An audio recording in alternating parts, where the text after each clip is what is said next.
Hello, welcome to the CarCast+Edmunds podcast. I'm Matt D'Andrea. This show, as usual, brought to you by our friends at Bet Online. It's the world's most trusted betting platform and your number one source for everything online sports betting. You know, right now you can receive 50% free bet up to $250 on your first deposit to bet on anything from the Olympics to baseball to Formula One racing. Bet Online has every stat, every matchup, even live odds and spreads while the games are being played. Of course, when the game is over, head on over to the website to their online casino and get in on a game of blackjack or poker or unwind with over 150 different slot games. Just head to the website to get in on the action. Use promo code BELIEVE, that's BLEAV, for your 50% free bet credit on your first deposit up to $250. Bet Online, the game starts here.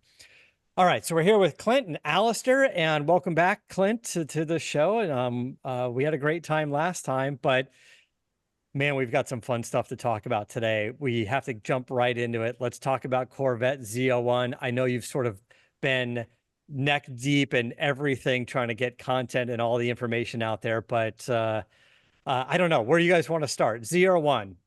We've been hearing about it for a while. We had some expectations of around an 800 horsepower twin turbo C8 Corvette. We weren't even very much really sure if it was going to be a flat plane crank or not, but I think everyone's expectations are going to be blown away.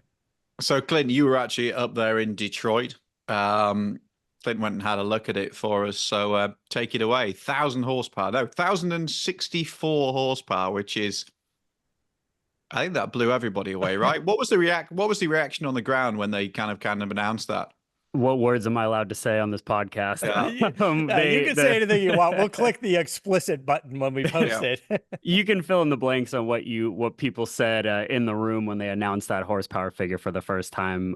We had a call with Chevrolet the day before we traveled to Detroit, and the person who was giving us the stats, the engineer, it was the first time he was allowed to say the numbers to people that were not internal, and you can literally see him going, "Oh my God, I get to say it out loud for the first time." And he said 1,064, and our faces were like mouth wide open because Matt, you already said this. I think people expected something in the 800s, maybe over 900 horsepower. And there was all this talk about, will it be a hybrid powertrain of some kind? But in true Chevy fashion, it is all combustion, all at the rear wheels, 1,064 horsepower, 828 pound-feet of torque, and a whole bunch of aero to go with it. So this is the ultimate track attack Corvette of everybody's dreams. And it's astounding what they've done with it. It's kind of crazy because they had the E-Ray, and the E-Ray now, I remember when they first said we're going to do the hybrid, and the E-Ray, everybody was really excited by it, and it seemed like this was going to be the way forward for more performance because then you had all-wheel drive. And the E-Ray is almost like the forgotten Corvette now. It sort of burnt bright for a moment, and they had delays in actually getting it in production. And I think certainly my expectation with the ZR1 is you would take the concept of the E-Ray and then build from there, because that's how you get the kind of extra performance and the all-wheel drive element and everything else. But they haven't. They've just and they've taken the flat plane crank from the Z06, and everybody knows some like the troubles that Ford had with their flat plane crank and everything else, to then turbocharge it to 1,000 horsepower, and away you go. I mean, it's quite rare today that people are taken by surprise. I mean, probably the Ford GT was the last time that anybody kind of really was this surprised. So it's kind of fun that they've been able to pull this off. And I think that, I mean, with EVs, you know, supercar, hypercar EVs, whatever you want to call them, we're already in this Candyland world where numbers are make-believe. I mean, you have things making over 1,000 horsepower, but for a pure combustion car to hit that from the factory that will come with a warranty, it's just incredible. I mean, I could talk probably for far too long about the things that the engineers told us that day, but this was planned alongside the Z06 from the very beginning. The LT7, which is the engine used in the ZR1, was built alongside the LT6, and they were always from the beginning going to offer customers the naturally aspirated version in the Z06, and then they built up turbocharged version the first time they used turbocharging in a Corvette with the ZR1. Has the Z06 engine experienced some issues, kind of like you mentioned the Shelby GT350? Where are we with the Z06? Was there overheating issues which have plagued some Corvettes in the past? Is there any vibration issues, transmission issues? Like, where are we with on that car? And then they talk about any of the changes they made for the Z06. There's nothing in mass that's really alarming. I believe there were some reports at the beginning that Z06s were having trouble on track. I want to make sure I'm correct in saying that. But, this is not just an LT6 engine with 2 turbochargers strapped to it. They went through great lengths to build up the internals of the engine. They beefed up the 8-speed dual clutch transmission as well. They said the service intervals are going to be the same on the ZR1 as they would be on the Z06. Like, this is in true American fashion. This should be, like, knock on wood, just as reliable.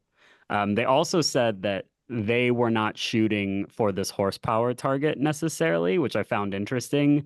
They were claiming they knew what they wanted to build and they were going to see what they had when they finished it. I'm not sure how much truth there is to that, if they had internal horsepower targets, but according to them, at least, they didn't want to hit over 1,000 from the beginning. That's just where they ended up. It's I interesting kind of 'cause imagine that doesn't sound, it doesn't sound entirely plausible. You've got to think about the cooling packages and everything else that go with it. So I can't imagine they suddenly say, oh, we thought it would only have 800. It was a happy day where they decided. Yeah. I mean, at some point, the engineers have to sit there and go, all right, can we add some boost to this? And then what is How the much? ultimate benchmark is going to be like, it's got to be emissions legal and run on 91 octane. Sure. Where does that leave us? Right. And then go, can we build around that? And they probably, look, I don't think the 1,064 horsepower number is something that they just figured out like a week and a half ago. Like, it's, on an engine stand someplace during development before, before any of this, they were probably figuring out what it's going to be based on the parameters of emissions and octane and things like that. And longevity, serviceability. Like, once you back all of that up, where are they? And of course, there are questions there. And I don't know if we'll get to this in a second, but the prototype vehicle that I experienced on that day was one of their Nürburgring validation cars. And this car had 9,800 miles on it. And the test track drivers, they were telling me those are pretty much all track miles, which is astounding. I'm not sure what's broken along the way, if there are any problems that they're not telling us about, but that is a mule vehicle that has driven thousands of miles, most of it on track. They said in their first times out at the Nürburgring, every one of their 4 test drivers did over 205 miles per hour on their first runs out. The very first time they did quarter-mile runs, they broke 10 seconds. And at some point in time, the LT7 broke or nearly broke their engine dyno. Yeah. Okay. Well, that's on them. They need a better engine. It's probably a bit like those road sweeper brooms, isn't it? Where, it's the same engine, but every component's been changed 3 times. So. Yeah. It's, do you know what I also really like about it? And before we came on, I was just kind of refreshing my memory and playing around with the configurator. And there's not the full configurator out, but you can sort of change the colors and that sort of thing. Right. There's 2 quite distinct routes to it, which reminds me a little bit of what Porsche's done with the 911 GT3, that if you have it in navy with kind of navy and tan and it's got like a little gurney flat rear spoiler, then it actually looks relatively understated. Yeah, more like a kind of GT3 Touring. Or you can go the other extreme and have it kind of orange or yellow with the kind of like ludicrous rear ring, and it looks, and it's completely in your face like a GT3 RS or something. And it's kind of interesting that they've gone in those 2 directions, because I think it could look, a Corvette's never going to be that subtle, but I actually think the aesthetic changes, particularly the big scoop out of the hood, the little gurney flat rear wing, I think actually really work on the Vette. The spectrum of how you can build one is pretty crazy. They'll sell it to you in a coupe or convertible. As you mentioned, you can do sort of the standard aero package, which, you can tell that it's fast, but it's not anything extraordinary. And then what they're calling the ZTK package, that is how you spec it for track use. It's going to come with much stiffer dampers. There's Michelin Cup 2R tires, which are about the stickiest rubber you can put on the road. I don't want to drive that car in the rain. And then a rear wing that's just colossal on the back, and it'll do over 1,200 pounds of downforce. So It's probably more entertaining without all that on. Yeah. I was You've just got to thinking be the same thing, but you've got to be really. It's a bit like Porsche and you were saying, you've got to be really good, to really understand downforce and the tires and everything else. It's kind of more fun on a track at a slightly lower limit if it'll sort of move around a little bit more. But yeah, it's I if think you're there's going to track it, then I get it. But the reality is if you're not really going to hit the track that often, more than a couple of times a year, I, I the standard version, if that's what you want to call it, seems more interesting. Like you're saying, probably a more comfortable daily driver. And you're not going to Definitely. daily it, but a more comfortable street driven, cars and coffee, go out to dinner, like kind of drive to it. And as much attention as the rear wing demands, I think it looks better without the big wing on it.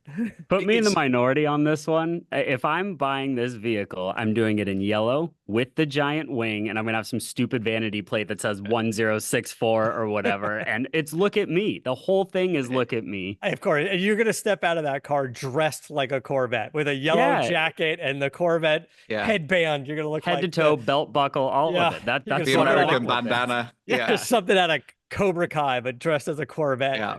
The sort of like yeehaw cars don't always come at me like this. And maybe it was just the experience that I had with this vehicle already. I felt very lucky to get to go see it and drive in it up close. But there's something about this, the way they built it, the way they're just so casually, confidently presenting the numbers behind it. I think it's really neat.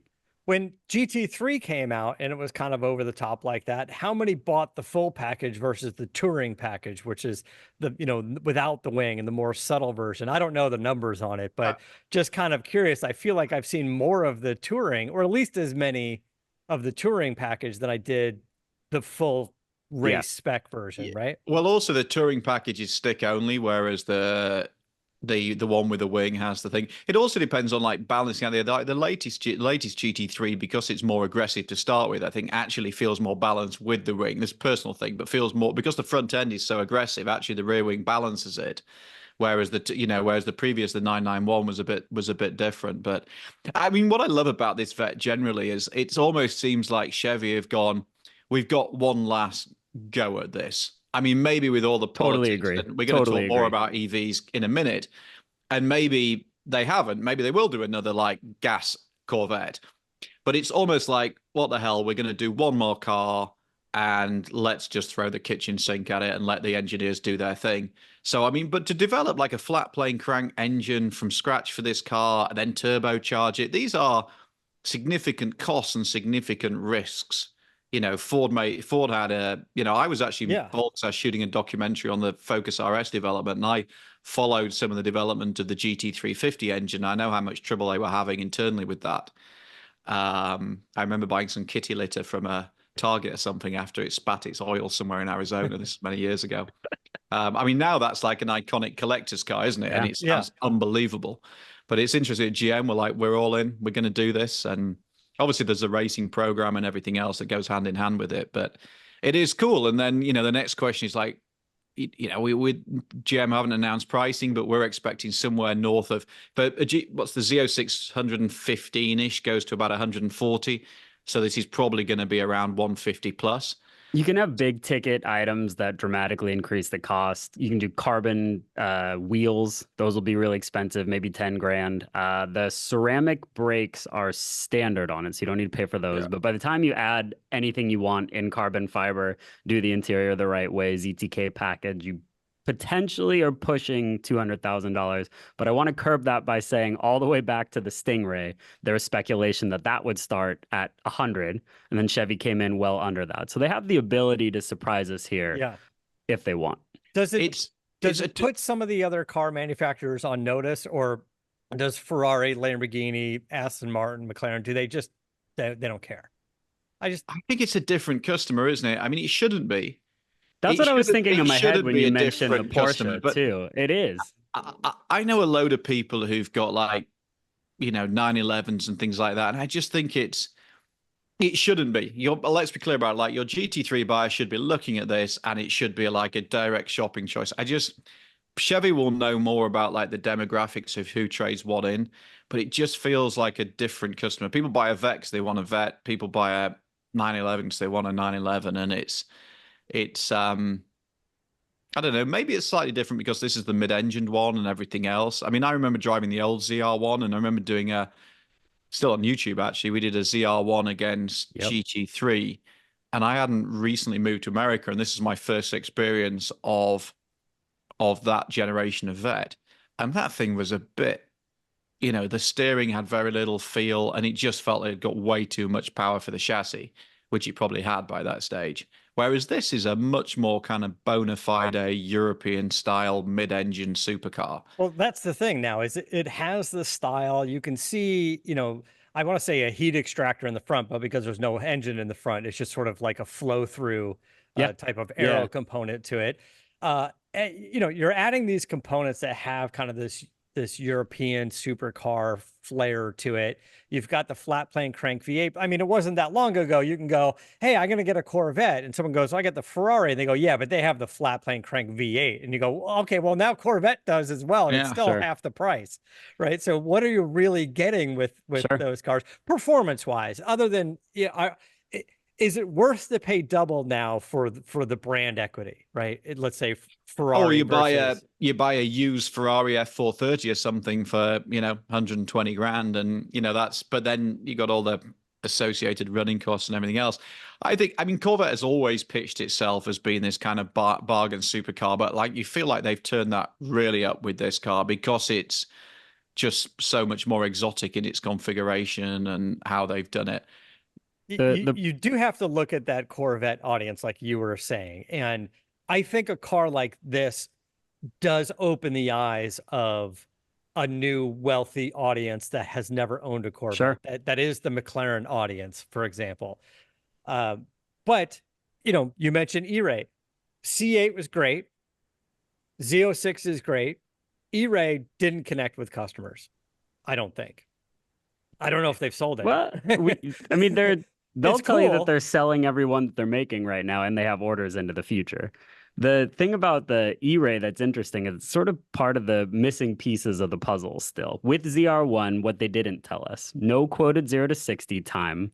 And I think that's because the E-Ray does it in 2.5 seconds, and this will be slower. The other part that they didn't tell us is a Nürburgring lap time. I think it's going to be incredibly fast when we do figure it out. Yeah. But, Alistair kind of alluded to this earlier. Where does this story end with C8?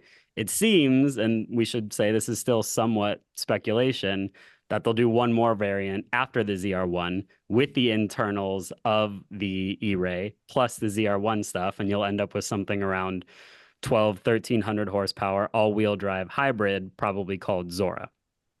Right. If you could take this car, this 1,064 horsepower car with all the cool bits, twin turbo, flat plane crank, and then go, let's just add a couple electric motors in the front and make it all-wheel drive for better traction, and I don't know, ask for another $30,000 to $50,000, will that be the top of the game? And does that change the game for them? Does that change the audience? Maybe people that passed on E-Ray just went to Z06.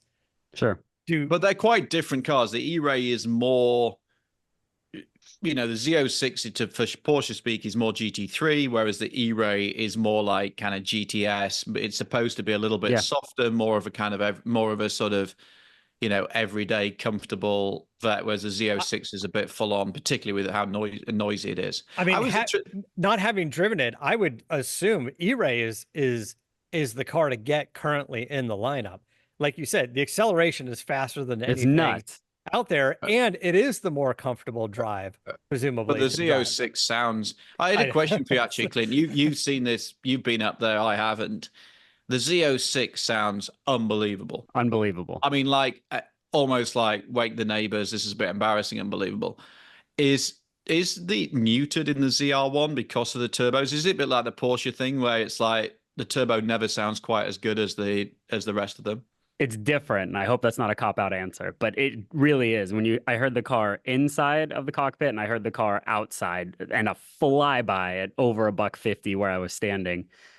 It's an 8,000 RPM redline compared to 8,500 in the Z06, if I'm not mistaken. It's definitely lower pitched. You can definitely hear turbos at work. And I think it's just kind of something you want. I mean, the Z06, that naturally aspirated engine, is to me probably the best sounding Corvette of all time. I mean, it's just a masterpiece One what of the they best did with sounding it. cars.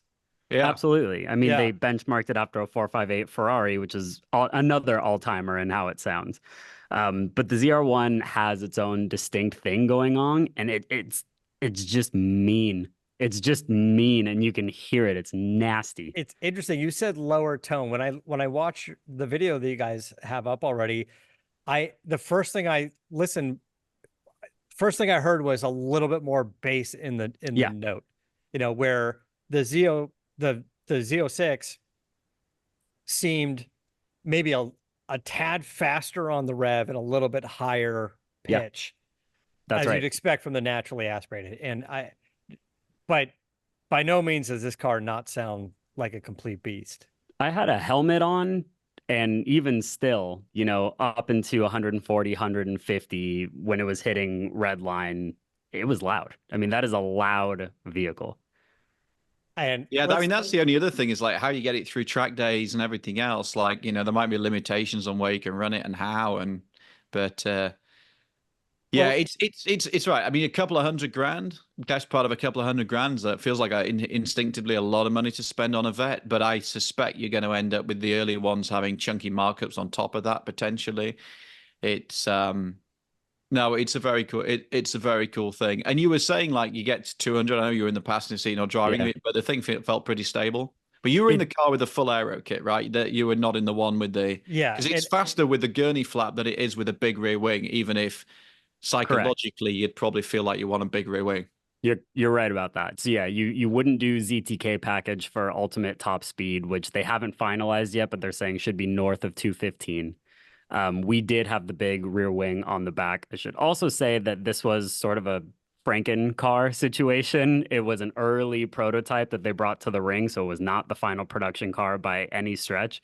They were actually telling me that they were excited to take the camo off of it finally because they haven't done all of their final testing because some of the camo was blocking their cooling. So it still has a lot of work to be done before it goes into production next year. It was insanely quick and how quickly it got to 200 miles per hour. There's not a lot of media events where they say, come hop in the car and let's go 205 miles an hour. Including this one. They didn't tell us. As part of the crazy, pitch, right? Like, I mean, they had me signing. This is a big table full of forms, like next to, you know, some candy bars and protein bars. I'm like, guys, this is a lot. And, okay, we're going to fit you with a helmet, full racing suit. Because they just pitched it as a very quick, nonchalant, like ride along situation. Is it okay? Maybe they'll punch it and then take a turn and come back. We're at their proving ground. And I got in the car with their development driver, their engineer.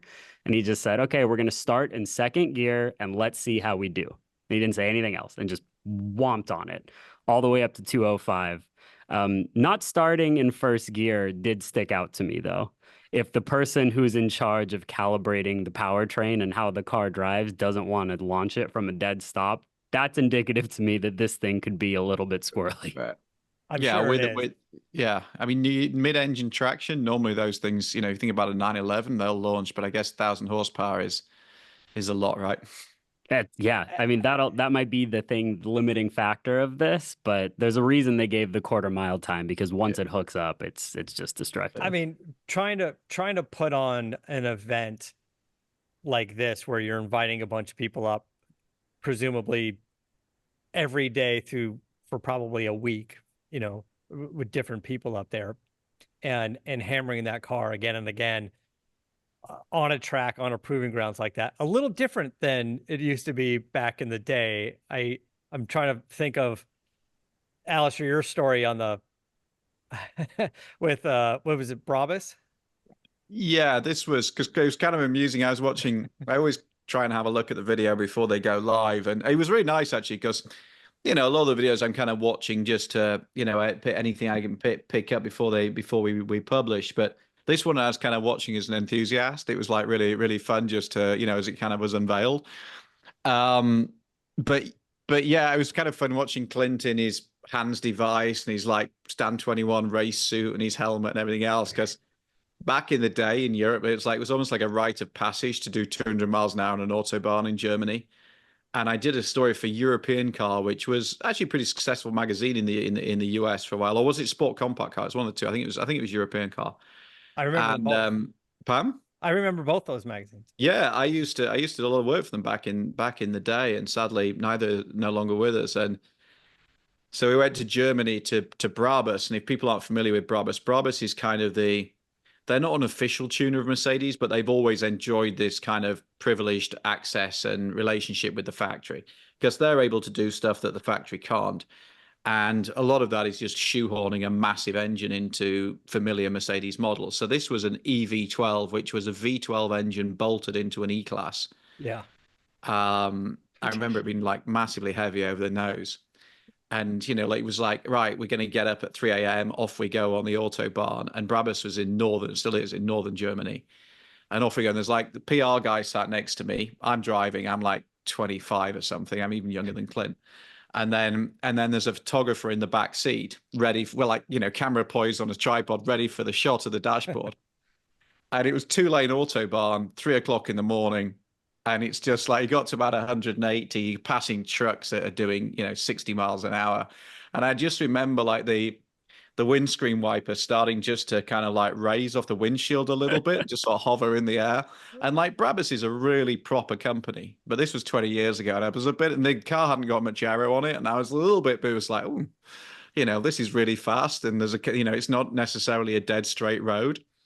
And anything that's gone wrong, you know, you're toast. We got no helmets, we got nothing. So it was like get to 2, and I think we did like I was like, oh, got to get past 200 because people will say, oh, it's, you know, correction or whatever. So I think we got to about 205, photograph done, brake like hell, but it was super sketchy. I remember like getting down to about 150, and which suddenly felt really slow, and then you're going past trucks and people are pulling out, and yeah, it was. I mean, the autobahns are still de-restricted. So, you know, people are still doing stupid. I just don't know how often they're used for media events now when they go, hey, yeah, let's combine the two. Yeah, Brabus is like, hey, let's get some journalists out here. Let's see if this thing goes 200, but we don't want to rent a track or spend any kind of money on that. Yeah. So let's just do it on the street. Maybe we'll just do it early in the morning, see who shows up. I remember doing a 25-year-old journalist will show up. He'll get up at 3 in the morning to go do it. I remember doing an Audi RS6, this was the generation that didn't come to the US, the V10 RS6. And there was like 5 or 6 of us in a row. And this thing was, I seem to remember it's supposed to be limited to 155, but we hit 155 and it kept going. And I remember like 5 RS6s this car is broken. It's doing 180. Yeah, this car I think is broken. It's going too fast. It's just like boom, boom, boom, boom, 5 of us, like 170 down the outs. So the only thing I would say compared to like US highways, because everybody knows it's de-restricted, there isn't, you know, people respect the road a little bit differently. So, you know, you see an RS6 coming at 170 miles an hour, you get the hell out of the way. You don't get that mentality that you get in Britain or the US where it's like, oh, I'm not going to let that rich guy go past. You know, it's like, okay, there's a lot better etiquette because, I mean, people have been trying to ban it for years, but the automotive industry is so strong politically in Germany that it keeps going. It started off being a safety argument. Now it's an environmental argument, but I can't see it going. The only thing you got to be really careful of, and I've had this a couple of times. I remember driving to do a race in Europe, and you like go through France at 85 miles an hour, and then you hit Germany, and then in theory you go as fast as you like. And I remember in a fast Mercedes, and then there's bits of the Autobahn where, you know, let's say there's a junction where it's suddenly like 130 kilometers, which is what, about 85 miles an hour. So there's a point where you got to be really careful because like you're doing 150 miles an hour and it's like, I'm either absolutely fine or I'm straight to jail. And it's like, am I still in France? Am I now in Germany? Is this okay? And a lot of it is just like watching everybody else around you. And if they're doing like 100 plus, you're okay. But you don't want to arrive at like an 85 mile an hour zone at 150 miles an hour and not know, because that would be, you know, that would be problematic. Yeah. But wasn't there a period in the US where like Arizona didn't have speed limits? Am I making that up? Well, I don't know if they didn't have it. It just was a while where people were like, yeah, we're driving from California to Arizona, and it's just kind of in the middle of nowhere, and it wasn't a lot of traffic back then. So they're like, we could raise the speed limit to 80 or whatever it is. Yeah. They change the signs, and it's probably still that way. But now Texas, Utah, you can do 80, 85-ish. We should launch the official campaign. You know, big election year. Let's get a Autobahn going in all about Arizona, freedom. Utah, I mean, wherever we think. so the U.S. version of it, right, would be this. It would be this great stretch of road. Maybe it's completely straight. Maybe it's got a couple of turns, but it would be like a time attack. Like people would just like, oh, I'm going to go on this road and go, okay, well, there's a gate that comes down. You drop your $5 in, or you scan your Apple Pay, and the gate opens and one car goes, and you're kind of open to it. And somewhere down the road, there's a digital sign that's flashing that says slow down because there's a curve coming up, and you do like a 5-mile strip or a 10-mile strip, and then you're at the end, you're just off, and you go on upon your life. And at some point, the guy in line, he drops his $5 or $10 in, and the gate will open, and then you just go again. And it's just kind of one at a time kind of thing. I say Barstow to Vegas. You get something at the Del Taco in Barstow. You immediately get on the Nevada Autobahn, and boom, you got it. Right. And it could almost be like, I mean, it would be an existing road, but you wouldn't build a road specifically for it. But yeah, if there was a way to buy like a 10-mile stretch of highway from the government and go, hey, I'm just going to use a couple of lanes on my own to kind of block off the sides, not wall, like brush it out, so you have a little bit of runoff or something, and just try to make it as safe as possible. And just people will be lined up to be paying $5 or $10 just to go do it, right? It used to be. We were talking last week about like driving in France and stuff. It used to be a bit like that if you're a car on British plates in Europe, even in France. And when I started my career at Autocar, we used to have this like informal record, because we used to go to Stuttgart, to like a German sister magazine, Automotive Sport, and borrow a car from there and then drive it back to the UK. And there used to be like an unofficial record within the team of like how fast you could make it back. And I remember one year, like 23rd of December, the basic deal was like, give up part of your Christmas vacation, but you've got to go to Germany, pick up a BMW M5. This was the V8 manual one, and drive it back. And I was like 21. I was like, hey, I don't really need a vacation. And I just remember averaging like 140 miles an hour from Stuttgart all the way back to the UK. It was, those are great days, but they're gone now. There was a point, the point at which the French police said, right, like enough is enough. And now any British car is fair game. So there's no way that would happen here in America without a fee. If there was a way to make money off of it, or for the government to make money, they would probably consider it. Matt, I will take your $5 entry fee, because I was thinking back to seeing this car in Detroit. There are potholes in Michigan that would crack the frame on a ZR1 if you took them fast enough. So we're going to need some carbon fiber wheels would be shattering, pieces would be blowing apart. It's going to be an expensive endeavor. We'll need some maintenance. Yeah, you need to be able to get a pretty clean paved road. Like you need to get it done the right way. But I think it would be kind of fun. I mean, going back to this guy, the only other thing I quite like is, although it slightly compromises the styling a bit, it's still really usable, because even with that rear wing, you've still got a big trunk, and you've still got, it's a lot more usable than a Ferrari or something like that. You could go for a week's vacation in this car, no problem. You lose the frunk, but you can still throw golf clubs in the trunk.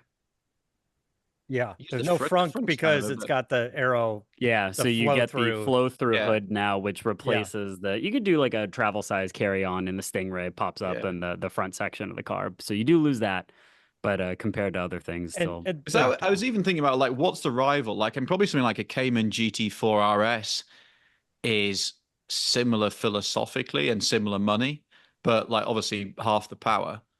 And he's dying next year anyway. For the presumable money, I don't think it has a one-to-one rival. There are lots of things you could slot in against it that will cost, hundreds of thousands of dollars more. But I was also thinking, I mean, this is probably quarter mile time of about 9.7. To get 9.7, you either have to go electric and more expensive, or just a lot more expensive. What's the Tesla Plaid? That's the only other thing that I can think of that probably that'll do it. There's a few things. That's in the nines. That's the only thing for, I mean, I saw like Lucid putting something up on X about it, saying, but a different experience. But yeah, Plaid is probably the only thing that gives you that kind of performance at a lower price point. If you want combustion, this will probably be your cheapest ticket to sub 10. But when you compare it to the Porsche, like you're talking about, you don't get the bragging rights. You don't get to say you have over 1,000 horsepower, and that's the other part of this too. That's I mean, most you of can't owning the ZR1, right? It's like, yeah, you bought it and you have it and it's in your garage, but everywhere you go, you tell people you got 1,000 horsepower everywhere you go. ZR1. I told you, know? vanity plate on the license plate, Yeah. 100%. You had the first thing you do.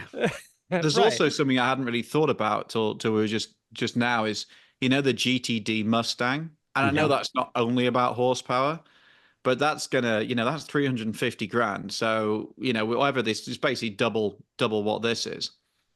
And, that's going to have less horsepower, might be more specialist, certainly more exclusive than the ZR1.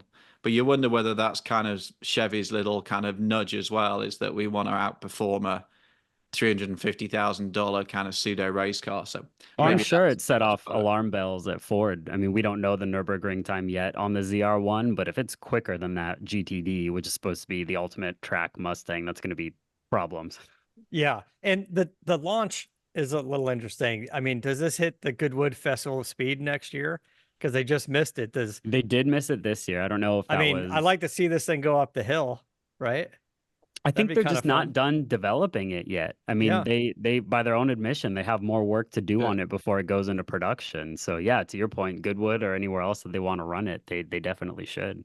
Okay. It'll be interesting how traction limited it is. That'll be the question that right. Yeah. So that's what I was going to ask. Knowing what you know about ZR1, are you all in on ZR1, or do you think you wait for Zora and go, this sound with all-wheel drive and a little bit of a EV traction, like, is it worth whatever, the extra 50 grand or whatever it's going to be? It's not my money. I'm just here to talk about cars. So well, it's Edmund's money. If you got to convince Alistair what the budget's going to be. I'm surprised you're not pitching me for a long termer here. We're going to work on that in a second after our Autobahn run comes back. Too bad you guys lost your behinds on the Fisker, because you could have had a little extra budget there. A little extra money for that. I think I have learned not to underestimate the people that are working on the C8. From the Stingray, when they launched that car, the performance stats that they told us that day up until this one, they have overperformed every expectation. So the questions surrounding the fourth and final variant of C8 are really intriguing to me. There's a chance that they could make it 1,500 horsepower, put it into Koenigsegg territory. Every time I've said, oh, they're not going to do that, not going to do that, they shoot over my bar. So I don't know where this last version ends up. I think the other thing is to talk about is, we owned a C8 for a couple of years, Clint, and that is 495 horsepower V8. I think it's easy to get carried away with this thing. That is still a really nice sports car. I started some reservation about some of the aesthetic stuff, but it's a really good sports car. And, and that's still 80 grand or whatever it is in the spec that you'd want. It's, there's plenty of used ones available now. So, anybody listening is still a big fans of the Corvette, any Corvette. And then the Z06 takes it in quite an extreme variant. And this, this obviously builds on that. I mean, this is Porsche. This is almost like GT2 RS or GT2, versus GT3 of the Z06. And everything's just a chunk cheaper. But honestly, it's good.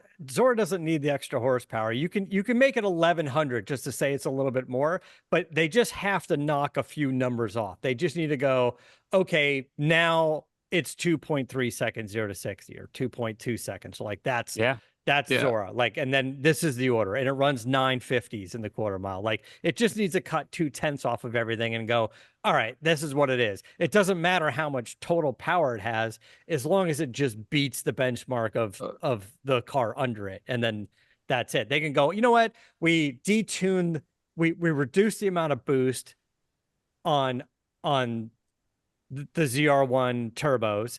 We make up for it with electric motors, because that much power there's no tuning electric down. motors, right? And then go, and we got 1,100 or 1,150 or 1,200 horsepower total with the electric motors.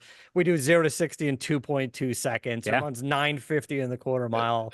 And it's the torque, isn't it? It's the torque that's going to make the difference. And the traction, the torque and the traction. I mean, the other thing is like that. all of these things are a trade, right? You want big downforce, you put a big rear wing on, your top speed goes down. If you want to go faster off the line, apparently those, talking to Michelin, those Pilot R tires are actually not what you want for sprinting.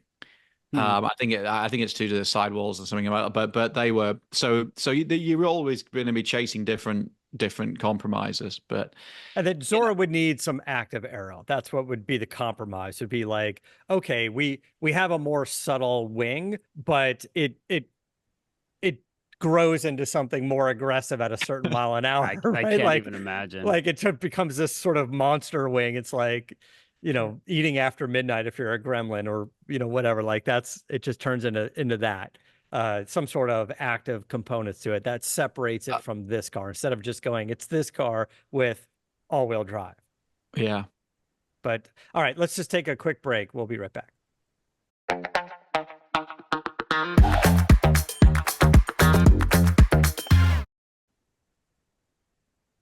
Okay, so before we kind of wrap up, I wanted to touch on something else that you sent over, Alistair, about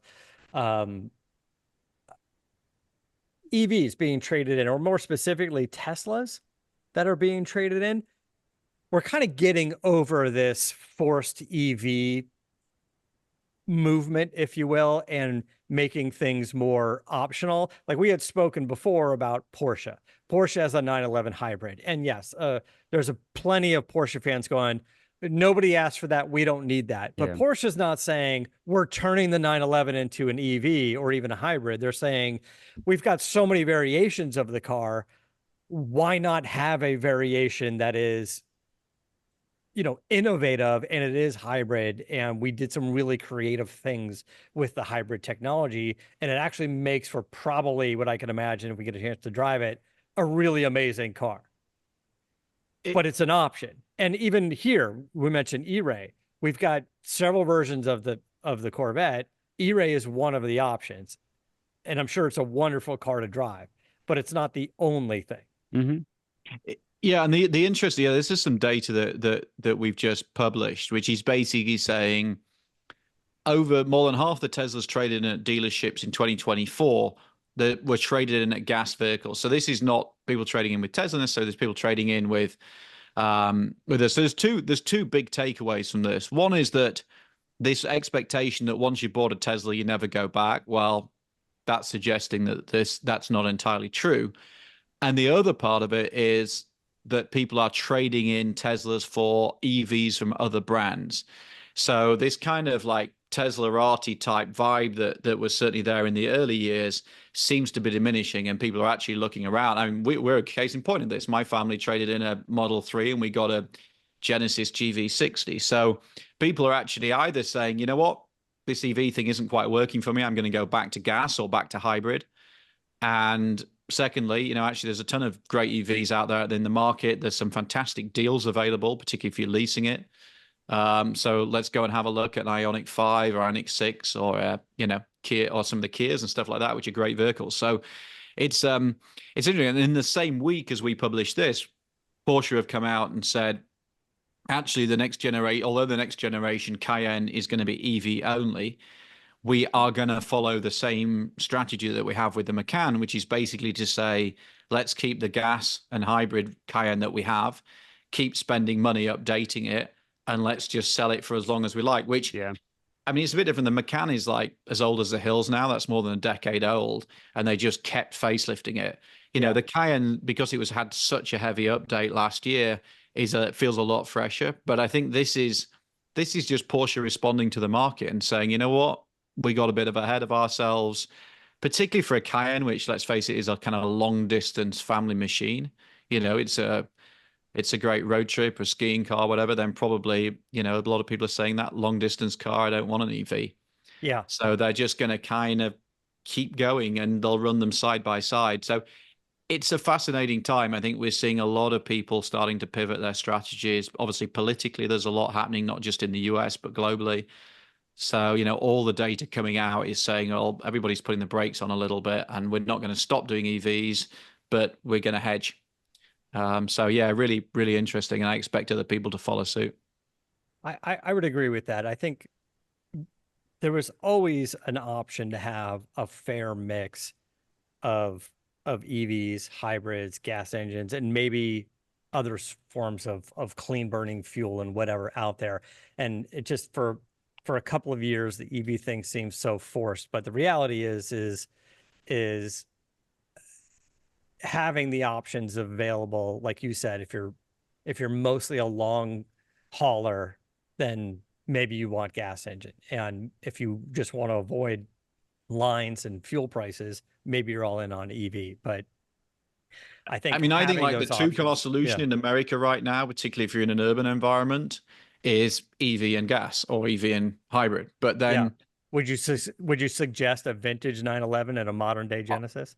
I think that, especially when you've got two small children, is the perfect garage. Sensible. Yeah. If only we knew a guy. If only I hadn't got a large bill for the power steering being rebuilt coming my way. I haven't discussed that with the commander in chief yet, but yeah. yes. Okay. Yeah, so it's interesting that Porsche is definitely getting into this mode of sort of changing their tune, if you will, and saying, well, we can make options available. But Porsche, more than a lot of car companies, they've done like with the 911, it's going, hey, we've got a 911, we've got a great platform. We're going to do 137 different versions of this car and see which one you guys want. Yeah. And by the time you customize and add options and everything else and all the variations, like anything you can imagine, you can come up with on a 911. Yeah. And a Cayenne, the Cayenne's a great car, and the Cayenne Coupe and everything else. So, if you can afford them, they're great things. So interesting times. Yeah. Okay, well, we're gonna have to save this till next week, but I wanted to get into that, just touch on the newest U-Drag video that you guys had up there.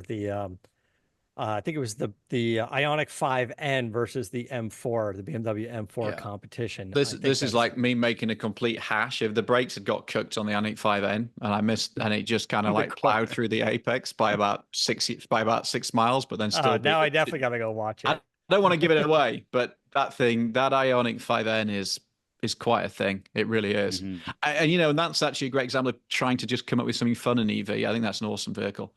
At a price, it's expensive, but it's a very cool thing.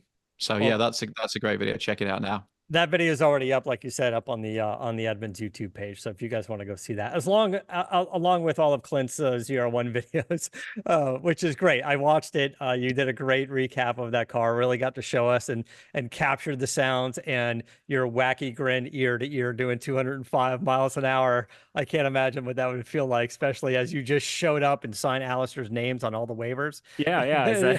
Who am I? And jump in the car and go, hey, what are we doing today? We go, I think we're going to just give it a shot, see where we go. I'm now on a personal campaign to get that car into Edmunds U-Drags too, because I think it is going to do some serious numbers, maybe at the top of our leaderboard, to be honest with you. I think it would go to, we're absolutely, if anybody from GM is listening to this, we're absolutely up. I'm shameless at this point. I am. What's at the top of the leaderboard right now? Something like 765 LT McLaren.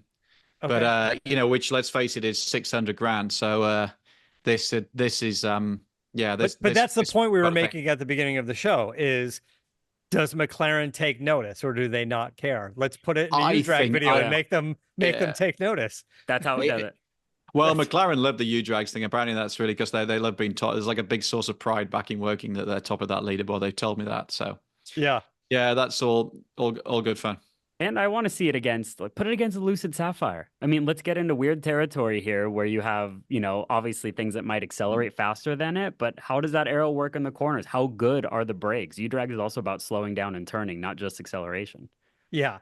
Yeah. I don't know. I don't know what that Lucid does around the turn. It just looks like a boat trying to turn. And I'm sure it's incredibly fast in a straight line. And to your point about like when you did this high speed run with the engineer and he started in second gear, who knows what kind of scary madness is it if you try it in first gear with launch control or whatever. They got some dialing in, I'm sure they have to figure out, but like how much are they going to pull back in the launch control so they can get it to hook up and go, right? Because you can't put that power down. They got to find a way to dial that in. They're gonna need a hot day.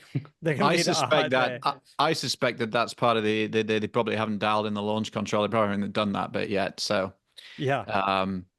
yeah, I mean the C8 launches amazingly well because obviously it's got that mid-engined configuration. So Yeah. we will see.